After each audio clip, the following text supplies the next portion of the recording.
Hey everybody, and welcome to another segment of AstrologyAnswers.com's weekly forecast. My name is Terence. The week begins on Monday, August the 8th, and this is a powerful week of change, but also expect the unexpected. But it could be for some of you some unexpected windfalls and good luck. Starting on Monday, August the 8th, the moon is void of course. As I mention every week, first of all, it's void of course from 3:30 a.m. Pacific time to 11:40 a.m. Pacific time. When the moon is void of course, there's no planetary activity. The energy is flat and therefore unproductive. So you want to stay the course, stay with the routine, but not introduce any major new events, projects, because the energy is unproductive. But come 11:40 a.m. Pacific time, the moon that had been in Sagittarius is now entering into Capricorn. Capricorn is organized, pragmatic, goal-oriented, a good sign to start the work week after the moon goes into Capricorn. Plus, pleasure-seeking, Venus, but Venus is also a planet of money, will be in opposition or confrontation to Pluto, dark Pluto. That could be some intense financial negotiations, but with the Capricorn moon, it'll keep you more realistic, which is a good thing. But you got to also be careful with Pluto. You're not being scammed or manipulated because Pluto can rule secrets when it comes, and you can apply the same with personal relationships.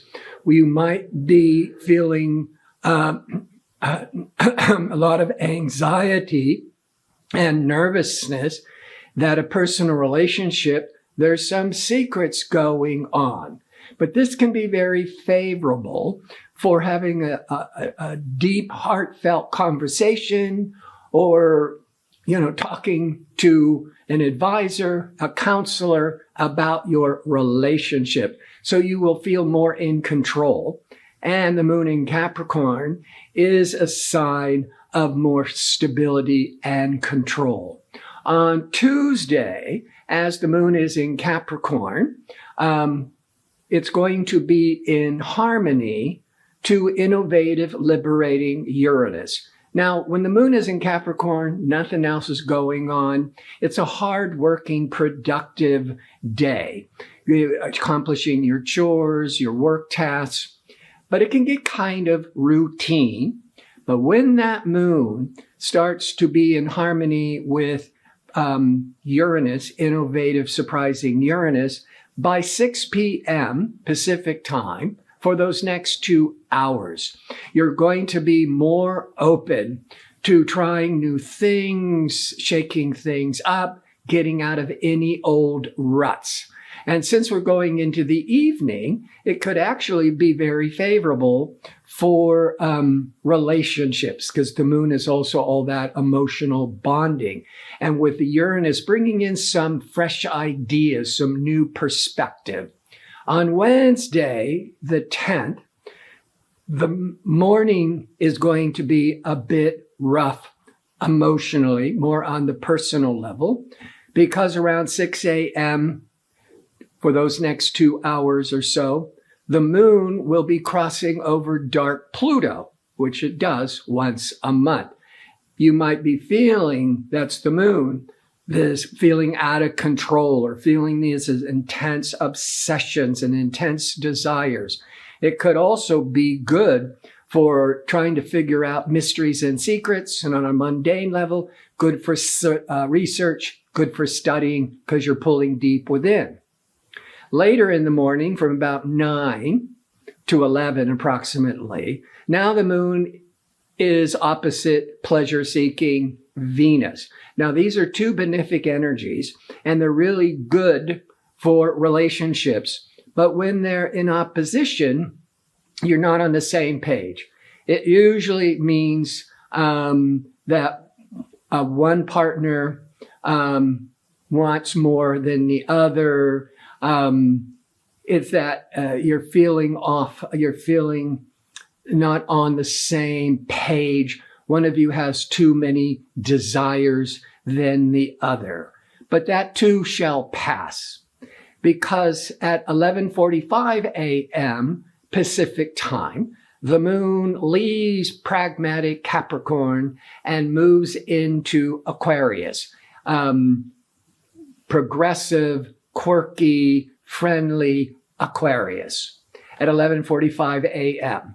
It's not making any other aspects for the rest of the day, but on Thursday, the 11th, the moon will be full. The moon will be full in Aquarius. It brings a lot of matters to light. Anything that was hidden is being revealed. This tends to full moons test relationships in general, but especially the moon in Aquarius, the full moon in Aquarius, because the sun will be in Leo that rules the individual, in opposition to the moon, which could be family, the public, others. So it's you against the world, and weak relationships will show their vulnerabilities. But this full moon is going to be full of surprises because it's going to be impacted by Uranus. Uranus is also the planet that happens to be associated with Aquarius. So that full moon to Uranus on the positive is certainly there's around the globe, there's a whole lot of people and a whole lot of possibilities.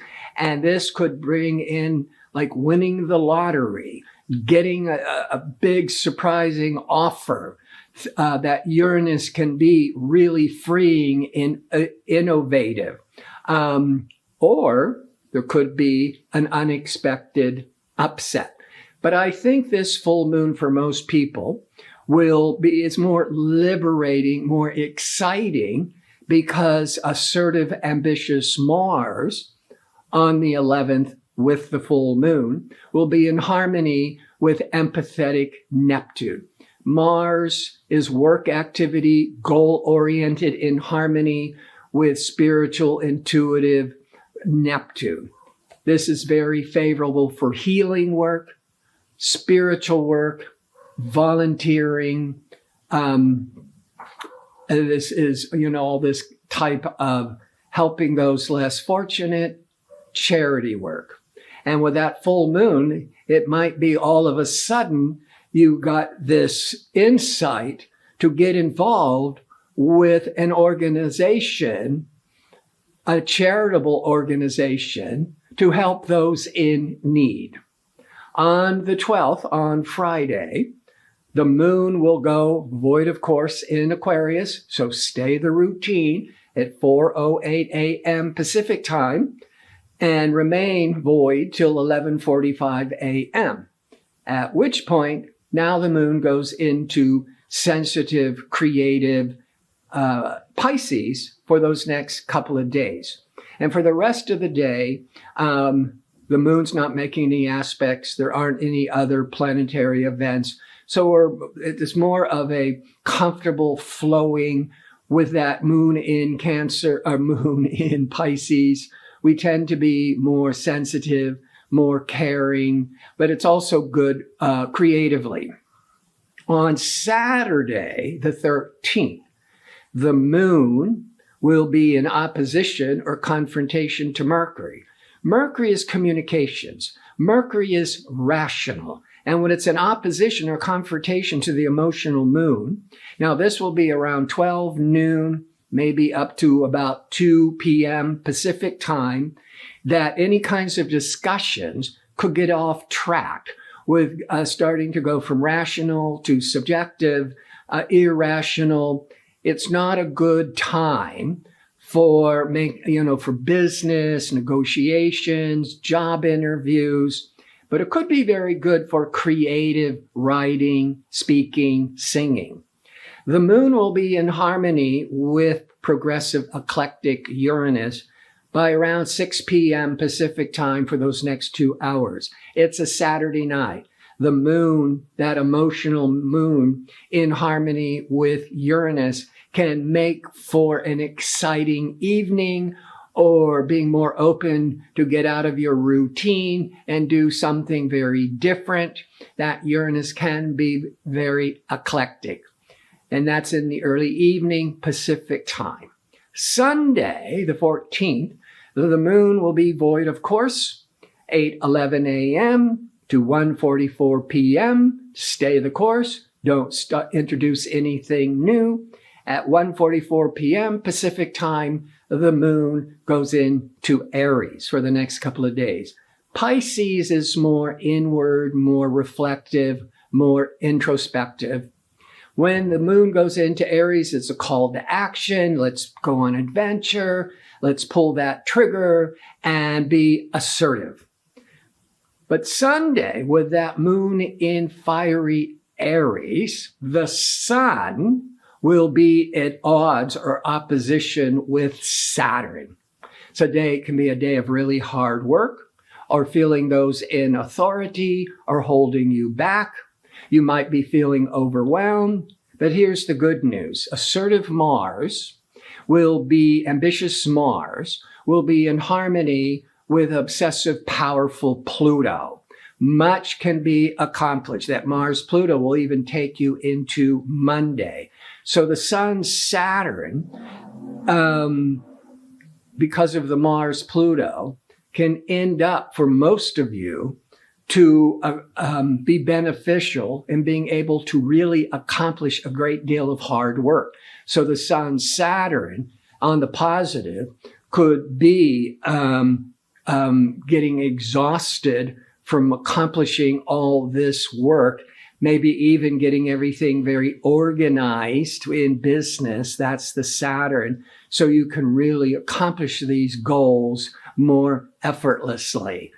But I would advise not to start acting in any kind of major projects until the moon is in ambitious, fiery Aries at 1:44 p.m. Pacific Daylight Time. So I want to thank you for watching. I hope to see you next week with my next segment. Until then, be safe and well.